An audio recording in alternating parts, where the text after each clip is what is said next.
5 minutes de retard. Ah, tu m'as dit je suis le maître du temps, je suis le maître du temps. Bonsoir à tous, ceux qui ont encore le plaisir de rester avec nous. Alors d'abord, je voudrais féliciter au moins cette table 3 car elle est la plus représentative en termes de présence féminine. Donc ça fait bien. Excuse-moi Eric, mais s'il y avait une table 4, il n'y aurait peut-être eu que des représentations féminines, on va s'arrêter à la table 3. On n'exclut pas la moitié de la population. Non, dans quelque sens que ce soit. Donc, cette table 3, elle va être autour de différents sujets, en particulier les formations, qu'elles soient continues ou initiales. Pour parler de tout ça, nous avons donc Nadia Finali, directrice du programme blockchain pour le groupe Caisse des dépôts, Eric Larchevêque, CEO fondateur de Ledger et président de la Maison du Bitcoin, et Bénédicte Tilloy, présidente de l'Institut des métiers Orange. Donc pendant cette troisième table ronde, qui est la plus ambitieuse parce qu'elle essaye de couvrir deux axes de notre note de perspective. Donc le premier axe qui est d'accompagner les transitions des professionnels dans ces transitions technologiques. Et à l'intérieur de ça, on a plusieurs questions et plusieurs propositions. Donc la première, autour des formations initiales.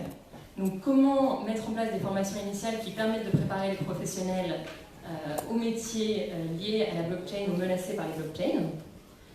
Un deuxième sujet autour des formations continues. Donc comment mettre en place des formations pour les professionnels qui sont actuellement dans des métiers concernés. Et à l'intérieur de ça, tout un sujet sur la sensibilisation des professionnels et comment faire pour que tout le monde prenne connaissance de cet écosystème. On parlait tout à l'heure justement de l'ancien monde et du nouveau monde. Comment on fait pour réconcilier les deux. L'axe 4 de nos propositions est autour de la reconversion des professionnels et de comment les accompagner justement vers ces nouveaux métiers. Et là-dessus, nous avons plusieurs propositions autour de l'identification de passerelles qui permettent justement de passer d'un métier à un autre, comment justement mettre en place des programmes de reconversion. Et sur ce sujet, on pourrait même élargir les choses à un plan national de reconversion sur les sujets technologiques et dans lequel on inclurait à la fois les blockchains, mais aussi les sujets comme l'intelligence artificielle. Là-dessus, je vais laisser la parole à nos trois speakers pour qu'ils puissent se présenter et nous présenter leurs idées sur le sujet.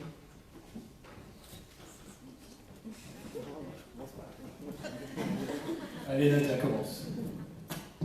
Bonjour, Nadia Fili. Moi, je suis responsable du programme blockchain et cryptoactif parce qu'en fait, il a été renommé il y a peu. C'est pas complètement neutre parce que depuis le début, on parle de blockchain. Effectivement, il n'y a pas une blockchain, mais plusieurs et il y a plusieurs éléments. Donc, même pour répondre sur le côté formation et compétences, c'est un peu compliqué. C'est plus complexe que de dire uniquement on va apprendre la blockchain et on va savoir faire la blockchain. C'est le premier point. Et donc, à la Caisse des dépôts, en fait, on travaille sur différents axes. On a créé un consortium de banques françaises, ça a été dit tout à l'heure, mais pas que, qui travaillent autour des technologies blockchain, mais pas que de banques françaises. En fait, on a intégré dès le départ, et c'était hyper important pour nous, les startups de l'écosystème français qui souhaitaient rentrer dans la chain, ainsi que le monde de la recherche et des associations pour comprendre ensemble ce métier. Le premier objectif en 2015, c'était de comprendre et ensuite de développer des prototypes parce qu'on est dans un cadre de R&D et non pas un cadre de développement industriel. Et au-delà de ce cadre de compréhension et de R&D, on a aussi lancé des projets pour le coup industriel de type Liquid Share, notamment avec Crédit Agricole, Société Générale, BNP et d'autres, et qui vont rentrer en production en 2019. Donc il y a quand même des choses qui avancent. On a travaillé avec la Banque de France, on a travaillé avec la Finance participative française, Et on a aussi travaillé avec la recherche, et on travaille avec la recherche notamment avec l'Institut IRT Systémique de Saclay. Daniel d'ailleurs fait partie du programme autour notamment de ce qu'on appelle les green bonds, à la fois sur la marketplace et sur la certification. Et au cœur de ça, on travaille pour les métiers de la Caisse des dépôts et leurs clients. Et on a créé un programme interne à la Caisse des dépôts pour les clients et pour les métiers. Et on travaille à la fois autour de l'acculturation de nos métiers, quels qu'ils soient, de la définition des cas d'usage quand il y a besoin d'utiliser une blockchain, parce qu'il n'y en a pas besoin pour tout, et parfois il y a besoin aussi d'autres technologies, et la mise en place de services pour nos clients ou pour l'interne. Et donc on travaille à la fois dans le domaine financier, mais pas uniquement. On travaille aussi avec les gens qui font de l'investissement et du juridique chez nous. On travaille sur la mobilité et sur d'autres sujets. Voilà. Et si on veut parler d'équipe et un peu de compétences et de comment on a fait, on a parlé des jeunes tout à l'heure. Moi, il se trouve que la première fois que j'ai entendu parler de Bitcoin, c'est un jeune homme qui m'a parlé de Bitcoin. Il s'appelle Mathieu, il a eu 18 ans il y a quelques mois. Il en avait 14 à l'époque et il nous a dit un soir, il faut acheter du Bitcoin, c'est cool, ça monte. Et Mathieu, il n'est pas tout à fait comme nous, intellectuellement, enfin en tout cas pas comme moi. Il observe énormément les innovations. Donc je suis allée discuter avec un ancien collègue de la Caisse en lui disant, toi tu voyages, tu fais de l'économie numérique, tu dois savoir ce que c'est. Il m'a dit oui. Je lui ai expliqué ce que c'était que le front to back en finance sur la partie titre. Il m'a expliqué le Bitcoin et je lui ai dit, waouh, on va couper un truc au milieu, dont un bout d'Arnaud Misset, mais pas complètement. Et il faut faire un truc là-dedans. Et ça a commencé grâce à Mathieu. Et Mathieu, aujourd'hui, travaille d'ailleurs parfois avec des gens qui sont dans cette salle et développe pas il développe aussi en Rust et il va pas à l'école et on espère qu'il ira bientôt dans une école où il n'a pas besoin d'avoir son bac pour entrer à l'école. Voilà. Donc c'est important de comprendre qu'au départ, en fait, ces sujets-là ne viennent pas forcément du fait qu'on soit allé faire des études et qu'on ait compris le sujet. Moi-même, je ne savais pas ce que c'était le Bitcoin au début et je ne savais pas ce que c'était la blockchain au début. Et l'archi IT avec qui je bosse depuis le début non plus. Et le dev qui bosse plutôt sur Bitcoin avec nous non plus. Et en fait, j'ai trouvé très intéressant ce qu'expliquait tout à l'heure Arnaud et aussi Daniel. En fait, il y a un sujet de structure et de compréhension des sous-jacents. Que ce soit les sous-jacents métiers, que ce soit les sous-jacents juridiques, que ce soit les sous-jacents technologiques. C'est pour ça que nous, on a mis en place une équipe pluridisciplinaire. On travaille avec des juristes, on travaille sur la partie métier, on travaille sur la techno.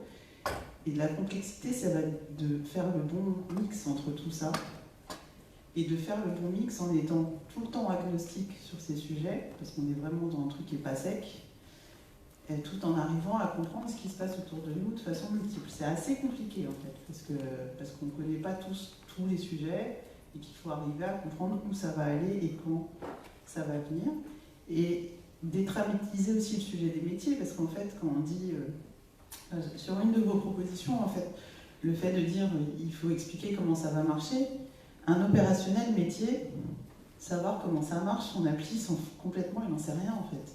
Enfin, pardon, ce qu'il fait, c'est que lui, il fait une opération de gestion, si je reste en finance, il va utiliser un applicatif qui est de la blockchain en dessous, qui est Oracle ou une autre base de données, il ne le voit pas.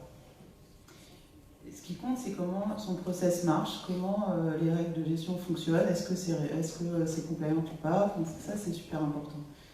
En revanche, ce qu'il va falloir lui expliquer, c'est que potentiellement la façon dont il fait son métier change, que ça a un impact éventuellement sur certains métiers, notamment sur la partie conservateur, cas échéant, cible, pas tout de suite, parce que sinon on va détruire des emplois rapidement, ça c'est un autre problème.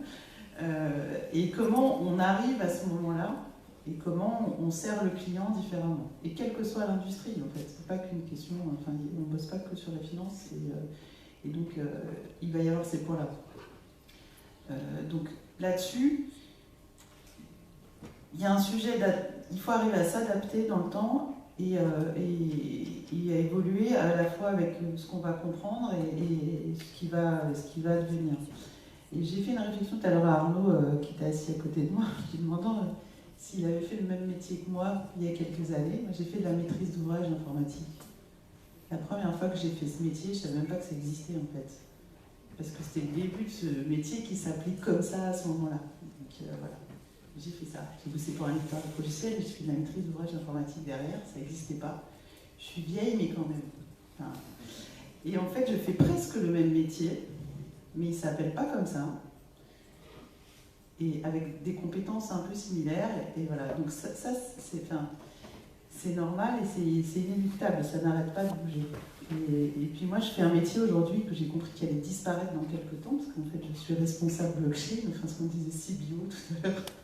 Donc c'est un métier temporaire, dans lequel je suis absolument consciente que soit temporaire, mais c'est qu'on a mis les forces à un moment donné là, parce qu'on a besoin de comprendre un sujet qui est passé. Voilà.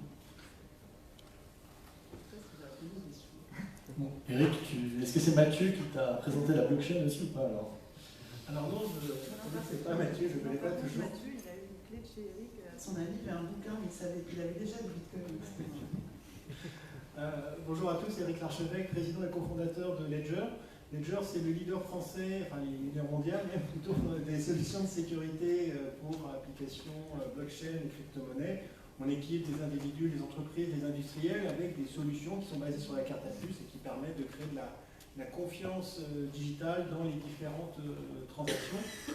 On est 200, on est présent à Paris, à Vierzon, cher, à San Francisco, New York et Hong Kong. Et avant de faire ça, j'avais ouvert la maison du Bitcoin à Paris, où j'ai eu l'opportunité d'expliquer le Bitcoin, le mining, à pas mal de monde, aussi à pas mal d'entreprises.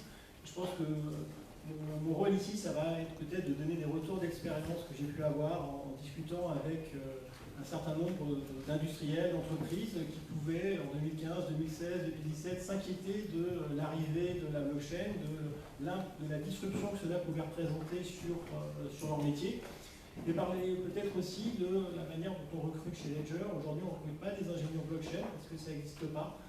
Donc il y a vraiment les enjeux de formation, ils sont plutôt internes aujourd'hui et externes, bien sûr, parce qu'il va falloir accélérer ces recrutements. Mais en tout cas, c'est effectivement un nouveau métier qui se crée avec des impacts qui sont encore à mesurer. Voilà, donc je serai plutôt assez pragmatique sur des retours d'expérience, parce que je ne suis pas ni un spécialiste de la formation, ni un spécialiste de tous les métiers. Bonjour à toutes et tous.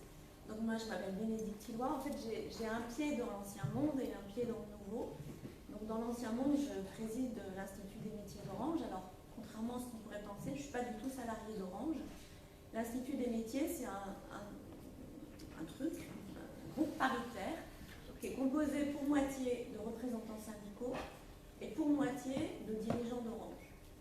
Et comme il leur est arrivé il y a 10 ans un drame consécutif à la transformation de leur métier, ils ont décidé que ça ne pourrait plus se reproduire et qu'il fallait qu'ils préparent ensemble les transformations et les grandes mutations et que les représentants syndicaux et les dirigeants puissent les entendre et les comprendre en même temps pour que, sans forcément être d'accord sur le fond, qu'ils soient d'accord sur ce qui allait se produire et qu'ils puissent, sans arrière-pensée, se préparer à l'émergence de ces métiers.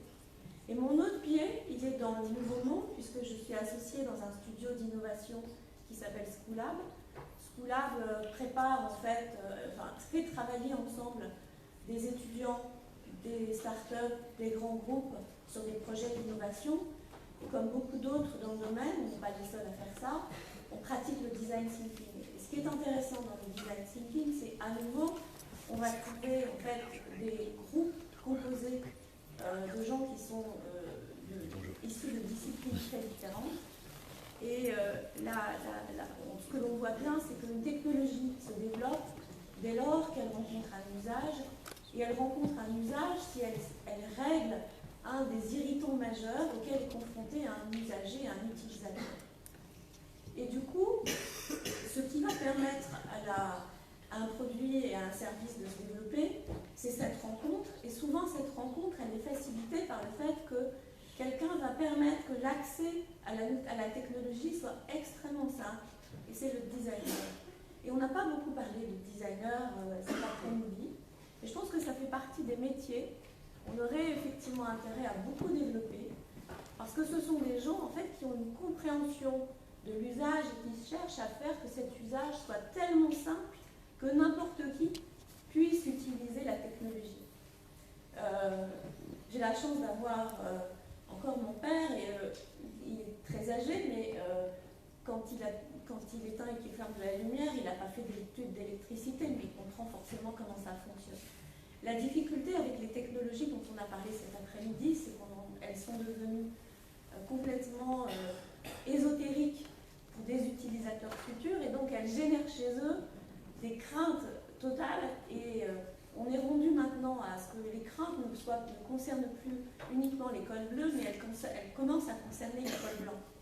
Et la caractéristique des cols blancs, c'est qu'en fait, ils ont déployé beaucoup plus de remparts pour se protéger contre les menaces d'un nouveau métier ou d'une nouvelle technologie, qui ne sont pas forcément directes, et qui sont des barrières, en fait, qui sont des comportements d'évitement, qui sont bien plus compliqués à faire évoluer que les technologies ne nécessitent d'apprentissage.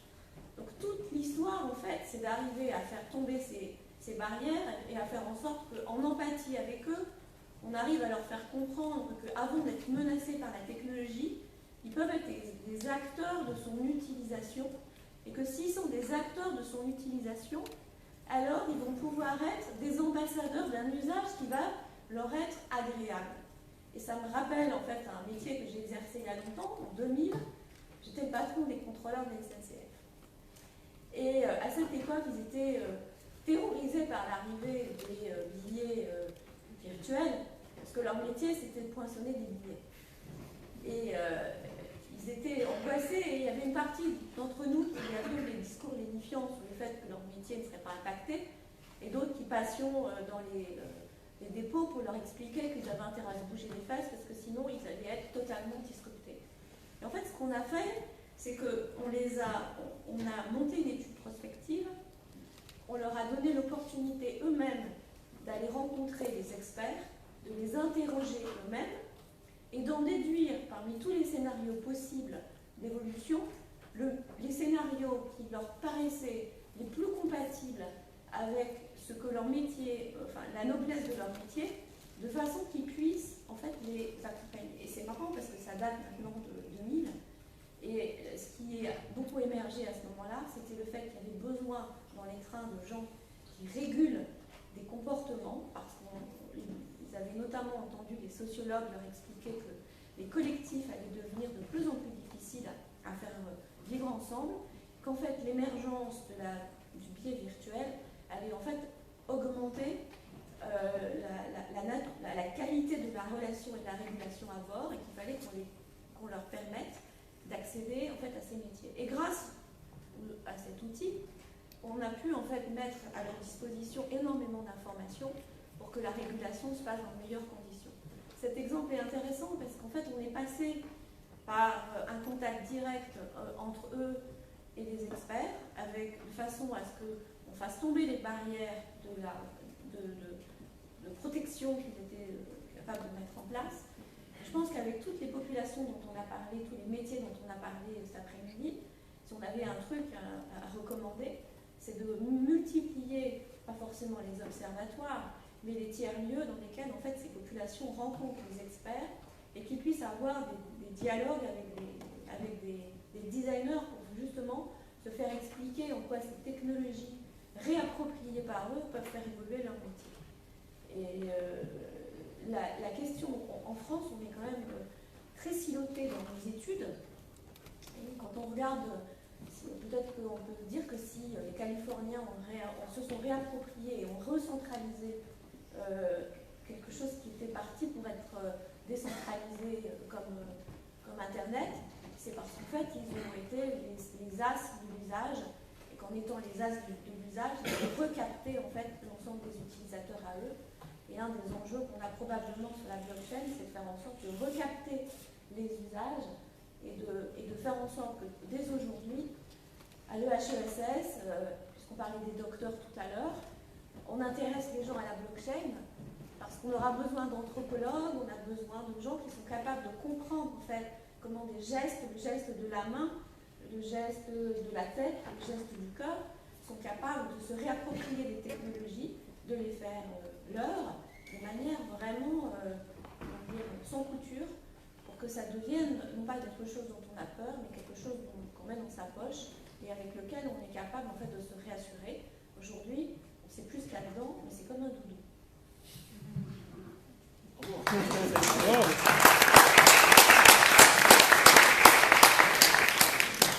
Merci beaucoup pour vos 3 témoignages. On aimerait vous poser des questions.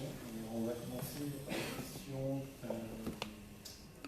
comment développer pour vous l'offre de formation continue dans les blockchains pour vous, dans vos organisations ou ailleurs? Alors, ce que je disais au début, ce que disait Daniel tout à l'heure, c'est pas si simple que ça parce que c'est multiple en fait. Donc typiquement, nous on a commencé dans le cadre de l'AppChain à monter ce qu'on a appelé la brique de learn, en fait, où aujourd'hui on a 195 collaborateurs, des partenaires de l'AppChain qui sont passés en formation à des niveaux différents. Il y a déjà un point hyper important, je crois que c'est au niveau de la première table ronde qu'on a parlé de la compréhension au niveau des COMEX ou au niveau des élus ou des politiques du sujet. Donc on a déjà un premier niveau assez simple de compréhension des enjeux, de ce que c'est, de ce que ça n'est pas. Ça, c'est un premier point. Ensuite, on a des niveaux, il y a le niveau 2, si je puis dire, pour comprendre comment ça fonctionne, qu'on soit technique ou pas. Et après, il y a des niveaux de formation technologique. Et là, pour le coup, on est obligé de le faire un peu par techno, parce que voilà, ou alors sur des thématiques particulières, sur les cryptos, etc. Après, nous, on a une démarche en interne qu'on n'appelle pas formation à ce stade, qu'on appelle acculturation des collaborateurs, qui est faite par mon équipe et moi-même directement, et qui nous permet de faire comprendre au métier ce que c'est. Et on associe à cette démarche, en fait, une démarche que nous on appelle d'idéation. Je suis désolée, je parle en français, mais j'en ai l'obligation, de par une loi qui a été passée dans l'Assemblée nationale. Donc nous, ce qu'on fait, c'est qu'on fait travailler en mode design thinking, mais on ne l'appelle pas forcément comme ça, les métiers avec nous sur ces sujets pour trouver leurs usages. Après, on a des questionnements de savoir est-ce qu'on va avoir des formations sur le sujet de façon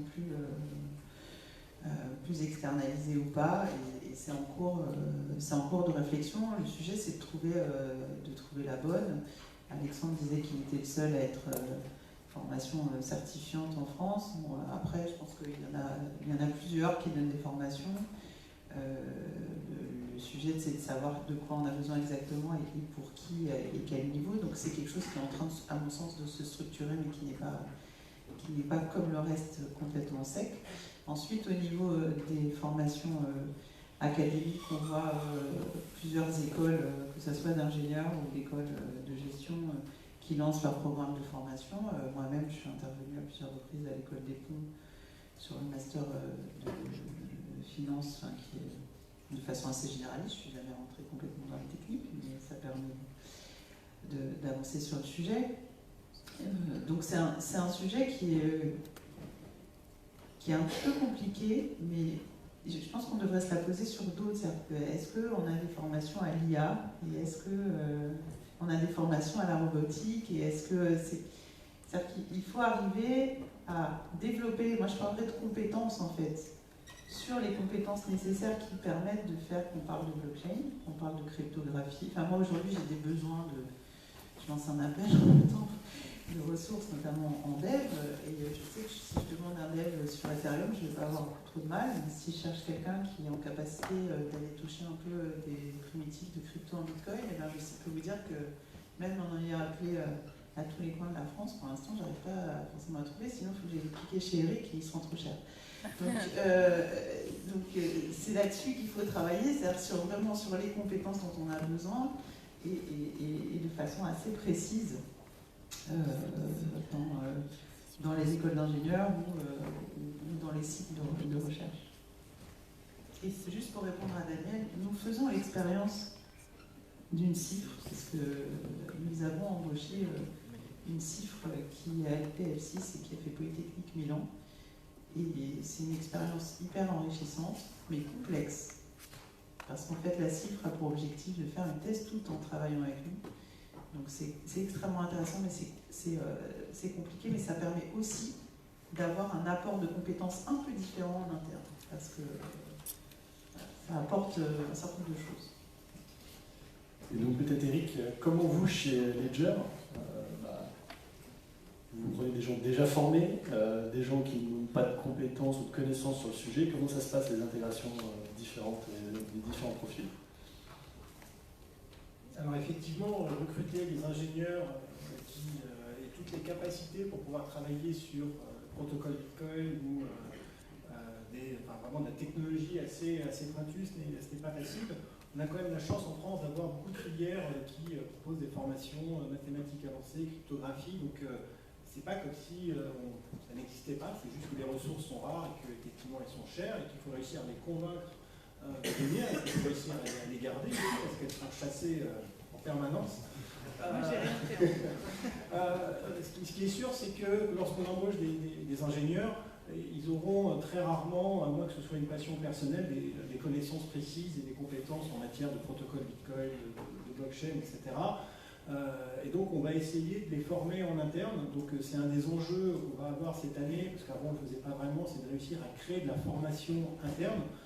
Vu qu'on a la chance chez Ledger d'avoir des personnes qui sont vraiment au top de la technologie dans ces domaines-là, qui sont reconnues au niveau mondial, et bien il faut réussir à former d'autres personnes, puisque à la fin, un des soucis qu'on va avoir, c'est qu'il va y avoir que quelques personnes clés dans l'entreprise qui vont être capables de pouvoir aller intervenir sur des sujets très pointus, et donc on se retrouve avec des problématiques de continuité du business si jamais la personne tombe malade, par exemple. Donc aujourd'hui, on en est vraiment là. Donc il y a un véritable enjeu de formation continue. Et ensuite, pour rebondir sur quelque chose de vraiment très vrai et intéressant qu'a dit Bénédicte, c'est que l'un des enjeux majeurs qu'à Ledger, effectivement, il y a tous les aspects techniques de technologie, mais c'est aussi de réussir à faire comprendre une technologie au plus grand nombre. On voit par exemple des coffres digitaux qui permettent de sécuriser des bitcoins, des cryptoactifs.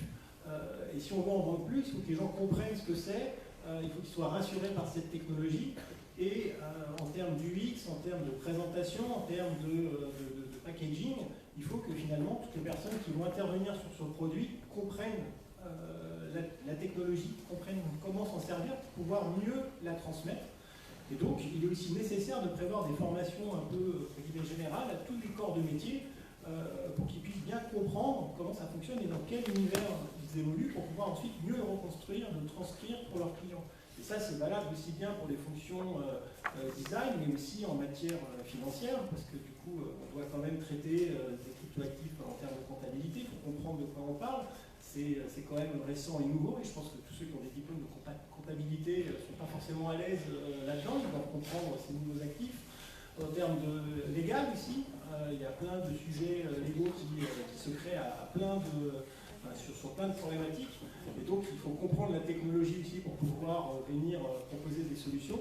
Donc effectivement, cette notion de formation, elle doit s'étendre à tous les métiers, au même titre qu'aujourd'hui un téléphone, effectivement, c'est comme un doudou, c'est parce qu'on l'a tous apprivoisé.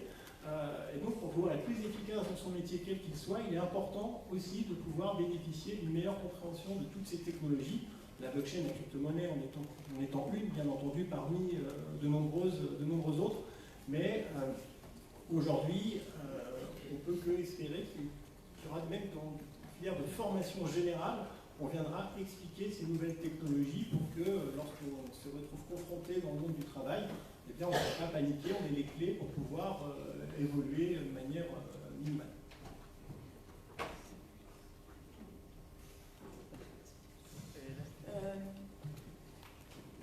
Moi, je voudrais rajouter un point qui est le fait que les gens qui sont fragilisés par le fait leur métier, ils soupçonnent que leur métier va disparaître, ils sont souvent aussi pas très à l'aise avec l'idée de retourner à l'école.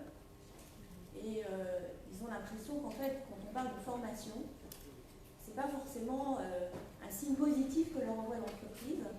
C'est-à-dire que ça pourrait signifier qu'on va être un peu en dehors du clos et du coup, il faut redonner en plus à ces gens envie d'apprendre. Et du coup, il faut passer par certains, je ne vais pas dire d'artifice, mais en tout cas, il faut que ça puisse se faire par l'intermédiaire de jeux, par l'intermédiaire d'ateliers, que les choses soient plutôt marrantes à faire, qu'il y ait de la transmission qui soit faite par les pairs, tout ce qui de ce point de vue-là, les MOOC, on se dit que ça va permettre de faire beaucoup de formations, mais malheureusement, on ne termine les MOOC que des gens extrêmement motivés.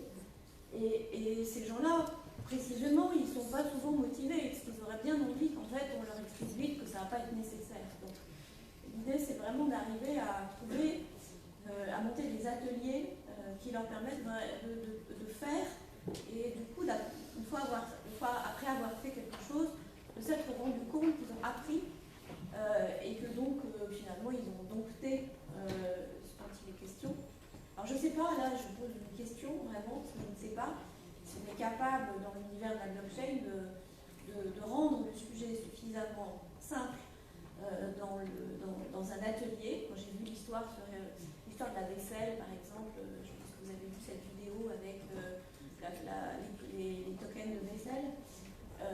Ça me paraît être un bon truc de faire jouer à la vaisselle pour que les gens dans les services de back-office qui sont tous passés par les ERP et qui ne comprennent même plus d'ailleurs parfois quel est le métier qu'ils exercent, ils savent seulement qu'en fait ils suivent une procédure et donc les remettre en fait dans la fonction qu'ils exercent pour les faire ensuite réatterrir sur la technologie. Il faut en passer par ce genre de choses pour que ça soit ça rentre, quoi, que ce soit marrant, parce que ça ne peut pas être que des mauvaises nouvelles, la disruption des métiers. C'est quand même assez angoissant. J'entendais, moi, je disais à Mathias que je n'étais pas très à l'aise pour parler de la blockchain, parce que je n'étais pas super... je l'ai découvert la première fois parce que ma facture d'électricité a grimpé, parce que mon fils aîné voulait du bitcoin. Disons que j'ai su très vite que ça coûtait cher. Donc finalement, c'est une expérience. Et donc c'est par l'expérience que j'ai eu accès à cette information. La deuxième chose, c'est qu'en fait, quand il a fallu que je comprenne, j'ai essayé de me taper des cours sur le hachage, etc. Comme mes maths datent de la terminale, j'ai assez vite abandonné, parce que je me suis dit que c'était vraiment pas très accessible. Mais quand j'ai compris que c'était non pas... on n'échangeait pas d'informations, mais qu'on allait échanger de la valeur, là je me suis dit que c'était intéressant parce que ça obligeait à réfléchir autrement. Et on pourrait très bien faire des ateliers presque avec des enfants. Si on n'échange plus d'informations, mais qu'on échange de la valeur, alors ça devient des concepts accessibles qu'on peut traduire autrement et permettre en fait à des populations qui sont éloignées de ces questions de comprendre. Et faire des analogies, transposer dans d'autres univers, ça les designers ils aident à faire ça. On aurait vraiment intérêt à ce que tous ces nouveaux mots valises, on puisse en fait les traduire dans des choses extrêmement accessibles pour que c'est peut-être pas faisable, hein, mais pour en tout cas montrer le changement que ça représente et permettre aux gens d'en parler avec leurs enfants, dans les dîners de famille, sans passer pour un con. Parce que c'est un peu ça le problème sur ces sujets-là, c'est qu'en fait il y a très peu de gens qui savent de quoi ils parlent et du coup on ne sait pas comment parler quand on ne sait pas.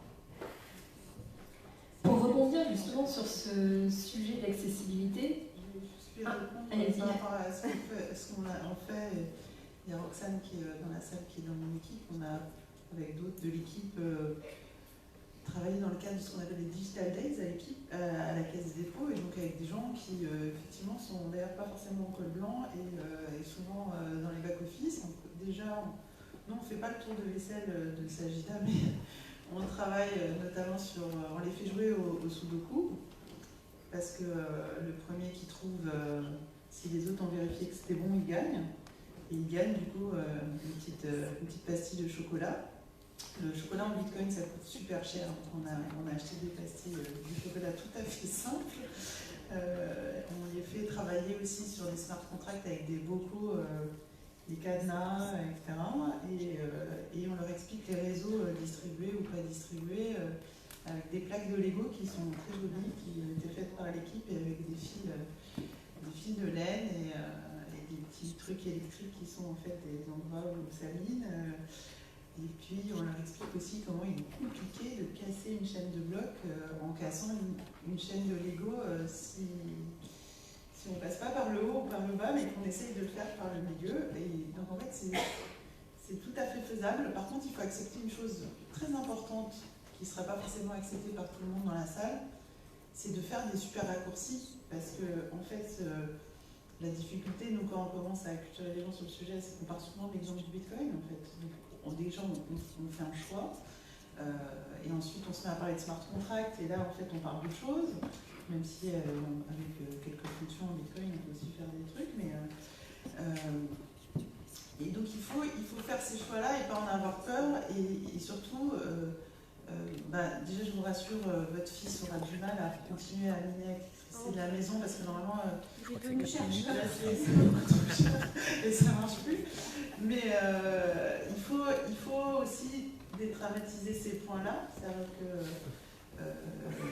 qu'il n'y a pas qu'une techno, il n'y a pas que de la consommation d'énergie. Enfin, tout ça, il faut l'expliquer parce que les gens, en fait, il y a eu des buzz pas possibles et du coup, ils écoutent les journaux et comme j'ai vu mon ami Grégory dans la salle, ils ont écouté Nabila et ils ont pour certains un petit Bitcoin sans savoir ce que c'était. Non, mais c'est pas une blague, c'est vraiment arrivé. Donc ça, en fait, ça se fait, mais il faut vraiment accepter que ça soit pas pur parce que sinon, ça marchera jamais.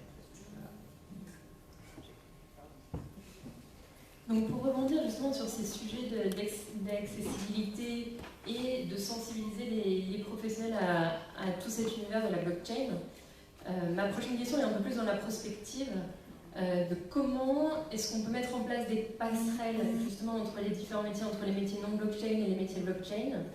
Comment est-ce qu'on peut faciliter ces passerelles, comment est-ce qu'on peut les rendre accessibles? Je continue rapidement. En fait,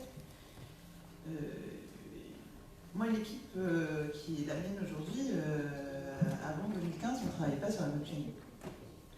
Et donc finalement, on avait un autre métier, donc c'est ce que je disais tout à l'heure, c'est déjà il y a l'envie, parce que c'est tellement, enfin c'est passionnant, je pense qu'on est tous, voilà. Et on amène en fait des gens à ça, y compris en interne, c'est-à-dire que nous on a développé un réseau, alors on peut appeler ça une tribu, un réseau, voilà, de gens qui travaillent avec nous dans les différents métiers et qu'on fait monter progressivement en compétences et qui travaillent progressivement sur des projets avec nous concrets qui sont relatifs à leur métier. Donc on peut les amener comme ça. Après, côté informatique, on le fait aussi et c'est pas forcément simple non plus parce que là on a une contrainte qui est que je ne sais plus qui a dit tout à l'heure qu'il ne fallait pas que ça soit forcément pris par la DSI, mais c'était de ce côté-là. Enfin, de votre côté, parce qu'effectivement, ça peut poser question, parce qu'en fait, ça rend un peu leur paradigme et leur façon de travailler. Donc, il faut. Enfin, moi, la première fois que le DSI m'a dit il faut que tu expliques à mes équipes le truc, mais en leur expliquant qu'il y a le hardware, le middleware et le machin du dessus, je l'ai regardé, je me suis dit là, je vais avoir du mal à leur expliquer comme ça, parce qu'en fait, ça ne marche pas comme ça. Donc il y a ça à briser, mais progressivement, il faut emborder des gens. Et nous, c'est un peu le pari qu'on fait, c'est qu'on emborde des gens dans les métiers. On est aussi à un sujet où on ne va pas faire que de la blockchain à la Caisse des dépôts, hein, donc on ne va pas être 150 à faire ça. Il faut savoir se préparer, anticiper à les emmener vers le sujet, mais les amener par la pratique et intelligemment. Très rapidement sur l'expérience Ledger encore, donc on est obligé de faire des passerelles comme je le disais tout à l'heure, donc toute personne qui va venir chez Ledger va forcément être mise dans le bain de la blockchain, on va essayer de lui expliquer un petit peu comment ça fonctionne, que ce soit la blockchain ou même les métiers de Ledger liés à la blockchain, donc ça passe par la formation interne, il y a des sandbox, c'est 2 jours et demi de formation à peu près pour toute personne qui rentre chez nous, et ensuite des formations qu'on essaye de mettre en place entre midi et 2, c'est des choses qu'on essaye de développer. Mais c'est vraiment parce qu'on a besoin de le faire. Je pense que sinon, dans une autre entreprise qui n'est pas forcément directement liée à la blockchain, ça relève plutôt de la culture générale. Donc, à part, en fait, de par mon expérience à la maison du Bitcoin, j'ai j'ai fait des interventions dans des entreprises, en général, j'étais plutôt auprès de COMEX ou de comités de direction pour essayer de leur faire comprendre ces concepts afin de faire de l'idéation et de voir dans quelle mesure la blockchain pouvait un jour impacter leur business model. C'est vraiment très très haut niveau. Et aujourd'hui, je pense que pour toute personne qui a un métier, qui travaille aujourd'hui, la blockchain, ça reste de la culture générale. Donc avant d'arriver à faire des ponts, je ne suis pas persuadé que la blockchain sera la première technologie qui viendra en fait un petit peu obligatoire, parce qu'il y a d'autres technologies de transformation, et je pense qu'il faut effectivement, comme on l'a pu le dire tout à l'heure, étendre ça peut-être à plus de choses, parce que on est encore vraiment au tout début de la blockchain, avant qu'il y ait vraiment des disruptions et que les gens se disent « Oula, la blockchain m'a impacté ». Je pense qu'il y aura quand même peut-être 5 à 10 ans, d'un point de vue assez pragmatique. Donc on a encore le temps, donc il ne faut pas non plus rentrer en panique et dire qu'on est déjà en train de rater quelque chose, parce que les cycles sont quand même relativement longs. Je ne sais pas. Je ne sais pas. Alors, pour peut-être quand même un peu de réponse. Moi, j'ai été DRH, il y a des exercices qu'on fait régulièrement qui sont la gestion prévisionnelle de l'emploi et des compétences. On projette une cohorte et on essaie de regarder en fait dans les 3 ans qui viennent sur un bassin d'emploi, compte tenu de la formation, du métier qu'ils exercent, leur capacité à exercer les métiers qui peuvent émerger. Et en fait, pour faire les choses intelligemment, il faut pouvoir discuter à un moment donné avec les experts pour qu'on sache en fait quelles sont les compétences transposables pour éviter de de prendre des informaticiens pour leur faire faire l'informatique, si par hasard il peut y avoir d'autres compétences derrière d'autres métiers qui sont plus intelligents à prendre, si je puis dire, pour les amener vers ce métier-là. Et ça suppose d'avoir vraiment des ateliers pour bien comprendre quels sont les raisonnements qui sont à l'œuvre pour permettre à quelqu'un d'être bon dans ce domaine, de façon à savoir si en le formant, on va lui donner en fait vraiment une capacité à faire en vrai et s'il va y exceller ou pas. Alors c'est super difficile sur des métiers qu'on connaît encore très peu. Je l'ai fait par exemple, encore une fois à la SNCF sur les drones.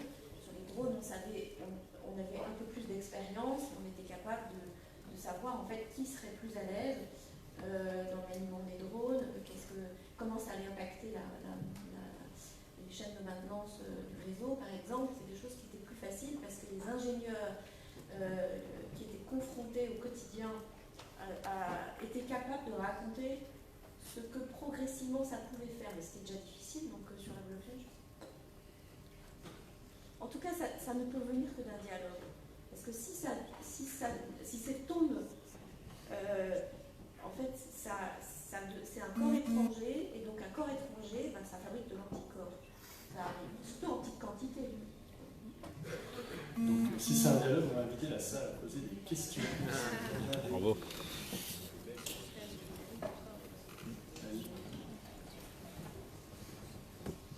Bonjour, Luca Benevolo de Krill.io. Alors moi je voulais juste apporter un petit témoignage sur ce qui a été dit et puis aussi une question. Le témoignage c'était par rapport à la simplification de ces technologies qui sont complexes. Nous chez Krill, ce qu'on fait c'est qu'on fournit une plateforme de trading automatisée, complexe, qui peut être mise en œuvre par n'importe qui de façon simple. Donc on a eu exactement ces problématiques parce qu'on a parlé d'un côté de la blockchain, le crypto trading là aussi c'est le mix du trading, de la blockchain, des crypto-monnaies. Donc en termes de difficulté, de compréhension, en tout cas, le terme que vous aviez utilisé tout à l'heure, j'ai oublié, ésotérisme, voilà. On est pas mal aussi. Et en fait, nous, ce qu'on a fait, c'est qu'on a investi énormément de moyens justement en UX et en design pour pouvoir réussir à fournir une plateforme qui permette de faire des choses complexes simplement. Donc, du coup, moi, juste mon témoignage, c'était de se dire, c'est possible, on peut le faire, il faut le faire, donc clairement, c'est quelque chose d'important. Et les métiers liés à la blockchain ne sont pas forcément des développeurs, ne sont pas forcément des personnes qui vont réfléchir à l'application dans le vrai monde, mais c'est aussi des personnes qui vont être des facilitateurs de compréhension, des personnes qui vont amener, justement, comme tu le disais aussi tout à l'heure, Eric, des gens qui vont permettre de comprendre simplement des choses qui sont éventuellement complexes. et de cacher toute cette difficulté entre les deux. Donc clairement, il faut le faire. Après, ma question, c'était, ça reprend un petit peu toutes les discussions qu'on a eues, c'est qu'en fait, il y a pas mal de besoins, des besoins d'explication, des besoins de formation, des besoins de vulgarisation, etc. Et nous, notre société, elle est basée à Nice, donc on est très loin de Paris. Alors on a le soleil, mais on n'a pas tout ce qui a été mis en place à Paris. Et donc ma question, c'est comment est-ce que toutes ces simplifications qui doivent être apportées, toutes ces formations vont pouvoir s'étendre au reste de la France, jusque près de la mer. Et la corollaire, c'est comment est-ce que nous, on peut y participer. C'est-à-dire les entreprises qui sont sur place, comment est-ce qu'elles vont pouvoir aider la France en fait dans cette transition. C'est une boutade, mais ça me rappelle qu'en 6e, pour apprendre l'anglais, on avait un correspondant anglais. Peut-être qu'il faut faire des correspondants avec nous. Enfin, c'est à peine une blague. C'est-à-dire, je pense que plus on arrive à faire du one-to-one, avoir quelqu'un qu'on connaît qui peut nous apprendre juste à nous et mettre en relation des gens qui sont capables d'enseigner aux autres de manière très large, indépendamment des organismes de formation qui peuvent exister, c'est très précieux. Parce qu'on est beaucoup plus à l'aise pour apprendre avec quelqu'un qu'on connaît bien qu'avec dans une grande classe ou avec d'autres. Donc le pair à pair, ça marche bien. Je pense que ce sont des initiatives qui doivent venir aussi de ceux qui savent. Peut-être par toi, en fait, à Nice. Juste pour donner un exemple concret, nous, on a une présence à Vierzon, en Berry, et on a, en discutant en fait avec les autorités locales, communautés de communes, etc., on souhaite mettre en place des solutions de formation avec un lycée professionnel pour pouvoir avoir en fait des sortes de filières technologiques, blockchain, etc. Et c'est parce que Ledger s'est implanté dans la région que on a vu cette opportunité. Je pense qu'il faut être assez pragmatique et s'il y a évidemment, il faut avoir les moyens de faire, le temps de le faire, c'est pas non plus facile, surtout dans un marché qui est en pleine création et qui a des hauts et des bas. Mais voilà, je pense que ça peut venir de là, ça peut venir en fait des acteurs qui se développent et qui peuvent avoir une action concrète au niveau local. Et nous, Tout Numérique est aujourd'hui dans quelque chose qui s'appelle la Banque des territoires au sein de la Caisse des dépôts. Et quand je parlais du fait qu'on cherchait les gens en région, déjà on fait des projets en région. Donc typiquement on travaille avec KIX à Marseille, avec le port de Marseille, avec la délégation interministérielle de l'axe portuaire Méditerranée Rhône-Saône, j'ai réussi à le dire en une fois.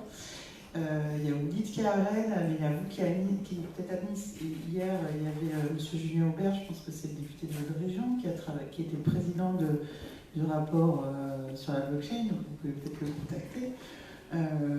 Et en fait il y en a partout en France aujourd'hui. Maintenant, je suis d'accord qu'il faut peut-être se fédérer un petit peu entre vous au niveau local ou transrégional. Enfin, je veux dire, il y a aussi des projets. Nous, on est sur des projets anciens en Corse. Il y a des choses qui se passent dans le Grand Est. Il y en a à Bordeaux. Donc, ça, je pense que c'est important. Et par exemple, sur les domaines plutôt financiers, assurantiels, comme on le traite au sein de la chaîne, et ben aujourd'hui, il y a des startups qui sont à Paris, comme Belém, mais il y a aussi Kix qui est à Marseille, Oulit, ils sont à Rennes, et on arrive à travailler ensemble en fait. Donc après, c'est pas toujours simple, mais on arrive à travailler ensemble. Donc il faut pas hésiter à vous parler entre vous, déjà au niveau régional, d'aller voir la Banque des Territoires ou voir la BPI, il y en a dans tous les coins de la salle s'il y a besoin, parce qu'il y a aussi un réseau, on n'a pas les mêmes actions, mais voilà, et je pense que c'est important. Enfin, le sujet, il ne doit pas être que parisien, et aujourd'hui, il n'est pas que parisien, pas clair. On va prendre une dernière question de la salle, si elle existe, et ce sera à la fin des questions. Donc, avant l'intervention de la ministre. L'organisation, comment vous concédez de structurer en fait, les équipes plutôt en interne, plutôt dans des pépinières. On voit beaucoup de villages en fait, qui sont créés justement jouer sur multi-compétences, avoir la possibilité d'avoir accès à l'information, à la formation très facilement. Est-ce que vous êtes en train de regarder? Est-ce qu'il y a des nouvelles tendances? Est-ce que vous pensez qu'on peut réussir dans ces technologies en gardant en fait les équipes en interne, ou alors vraiment s'ouvrir et pas avoir peur finalement de partager, et la culture du secret elle est un petit peu de moins en moins présente par rapport à ces nouvelles technologies. Vous parlez en tant que grand groupe ou en tant que start-up ou en tant que... Parce que ça Je dépend. parle de manière générale, peut-être que toutes les expériences sont intéressantes, que ce soit le grand groupe ou la start-up, parce que il faut bien commencer par quelque chose. Ouais, je dirais qu'une chose que j'ai vue, c'est des grands groupes souvent essaient de, enfin souvent, détachent des cadres dans des entreprises plus petites, qui peuvent être des start-up ou d'autres, pour créer, c'est pas encore vraiment le village que vous évoquez, mais ça permet en fait de faire un véritable échange à la fois culturel et sur les métiers. Ça, c'est des initiatives qui me paraissent intéressantes. En tout cas, pour les grands groupes, s'il a la capacité effectivement de pouvoir essaimer un petit peu certains de ces cadres dans différents environnements, ça ne peut qu'être aidé et être un début de réponse. Je devais dire, je ne me ferai pas de pub, mais c'est le métier de School Lab, c'est précisément de faire ça, c'est de mettre de créer des connexions. Parce qu'on est en fait un grand tiers-lieu, mais on ne fait pas de tiers-lieu, en fait on crée des programmes pour mettre les gens les uns à côté des autres et les encourager à travailler sur des sujets. Ce qu'il faut par contre éviter, c'est que les gens qui sont venus dans ces tiers-lieux, en fait, s'y sentent tellement bien qu'ils se coupent de l'entreprise historique. Et donc il faut que le programme permette de régulièrement réalimenter éventuellement les managers qui sont restés dans le grand groupe pour qu'il n'y ait pas de fracture qui se produise. Sinon, vous créez les corsaires d'un côté, la marine royale de l'autre. Donc les corsaires se découpent et puis pendant ce temps-là, la marine tire à vue sur les corsaires et donc là, vous êtes renvoyé à la case départ. Merci beaucoup. Le grand groupe en T'as 2 minutes. Nous, on a commencé avec une équipe décentralisée, d'accord, multi-compétences et décentralisée. Aujourd'hui, l'équipe est constituée au sein de ce qu'on appelle la fabrique à la caisse, mais en fait, on travaille beaucoup avec des compétences internes. Mais quand on travaille au sein de la chaîne, en fait, on est en permanence avec les startups de l'écosystème et surtout avec les autres. C'est-à-dire que faire de la blockchain tout seul ne sert à rien fondamentalement. Donc, on travaille sur des chaînes de valeur avec les autres, qu'ils soient grands ou petits. Ça, c'est important. Et surtout, il faut ouvrir la cage aux oiseaux parce que on a besoin d'aller voir ce qui se passe ailleurs, ce qui se passe pas qu'en France, aussi à l'étranger, etc. Donc nous, on travaille avec les groupes à la Commission européenne. On a pas mal voyagé dans l'équipe et on travaille avec les autres en permanence. Après, sur la partie secret professionnel, typiquement, quand on est dans la chain, on est dans une espèce de share-alike entre nous. Tout ce qu'on fait, entre nous, on le partage avec les 34 de la chain. C'est-à-dire que s'il y en a 3 qui bossent, tout est partagé. Mais ça reste quand même dans ce cercle-là. Pour le reste, après, il y a des choses qu'on ne partage pas. Voilà. Merci.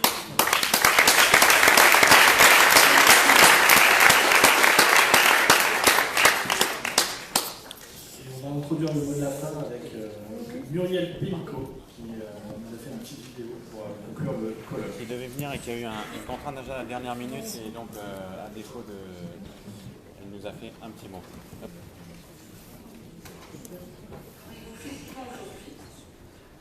Je voudrais partager quelques convictions sur les sujets sur lesquels vous avez travaillé aujourd'hui. La première conviction, c'est que nous sommes au début d'une immense bataille des compétences. Pourquoi? Parce qu'avec la révolution numérique, avec la transition écologique, ce sont tous les secteurs d'activité, toutes les tailles d'entreprise, tous les métiers, tous les pays qui sont impactés.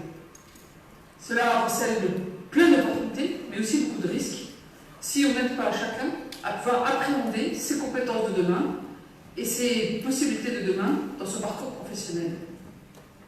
On estime à 1 emploi sur 2 les emplois qui seront profondément transformés d'ici 10 ans, notamment du fait de ces deux révolutions. On estime aussi que 10 à 15% des emplois vont disparaître, 10 à 20% vont se créer. Et on le voit dans le domaine du numérique, il se crée en permanence des nouveaux emplois où vous n'imaginez même pas l'existence il y a 5 ans. Alors cette bataille des compétences, elle se joue pour chacun, elle se joue pour les entreprises, elle se joue pour les nations. Elle se joue pour chacun parce qu'aujourd'hui, la meilleure protection contre le chômage, c'est la qualification, c'est la compétence. Les personnes qualifiées c'est un taux de chômage de 6% en France. C'est 18% pour ceux qui n'ont pas de qualification.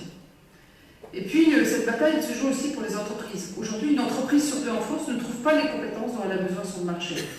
Parce qu'on n'a pas formé assez, pas assez bien, ou qu'aujourd'hui, voilà, aujourd'hui, enfin, on peut se mettre à une très grande échelle, et j'y reviendrai, à former vers les métiers d'aujourd'hui, mais aussi de demain.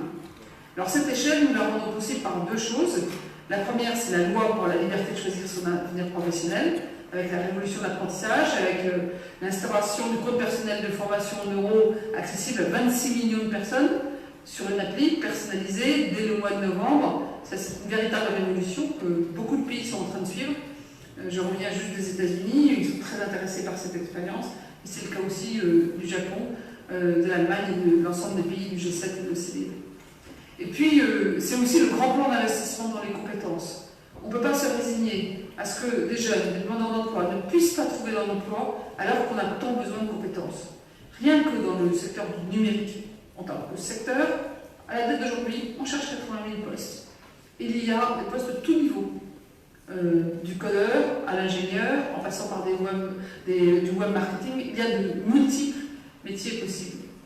Et pour cela, nous investissons massivement, puisque l'État a décidé d'investir 15 milliards d'euros, c'est de l'inédit, en 5 ans, pour former 1 million de jeunes, 1 million de demandeurs d'emploi. Et pour la moitié de cette somme, nous le faisons en partenariat avec les régions.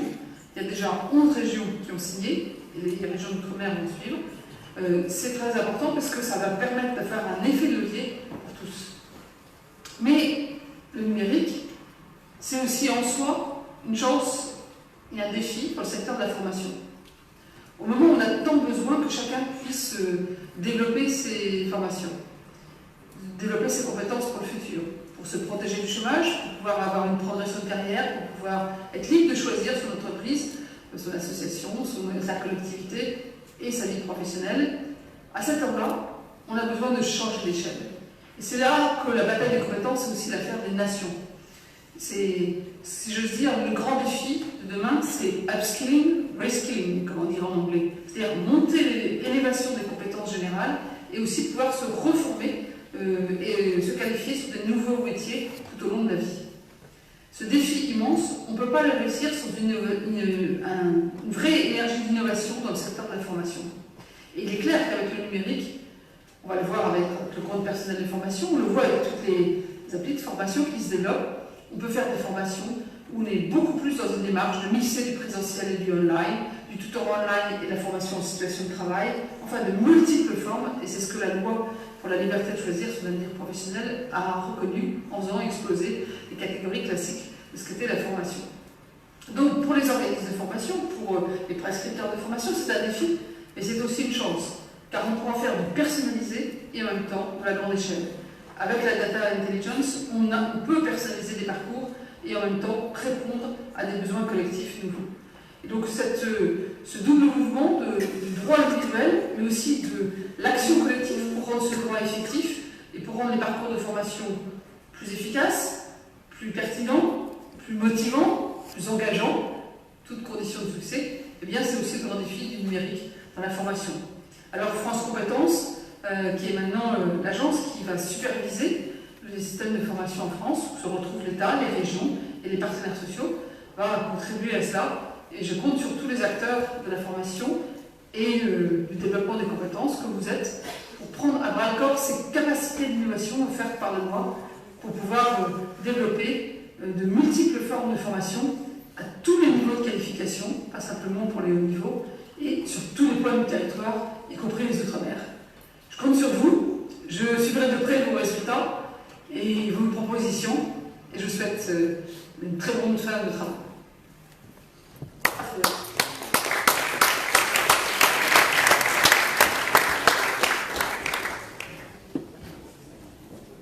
Voilà, ce colloque est désormais terminé. Je vous remercie encore infiniment à chacun d'avoir pu y venir. Merci à chacun de nos speakers pour ces brillantes interventions. Merci aux deux députés qui sont encore pris dans les débats sur la loi PAC dans l'hémicycle et qui n'ont pas pu revenir. Et comme l'a indiqué Cédric tout à l'heure, le rapport sur lequel la note de perspective On souhaite la développer dans une logique de co-construction, donc on va vous la renvoyer, on va l'enrichir suite à ces débats. On va vous l'envoyer pour que vous puissiez tous intervenir, y faire vos commentaires, et ensuite on produira la version définitive. Voilà, merci à vous.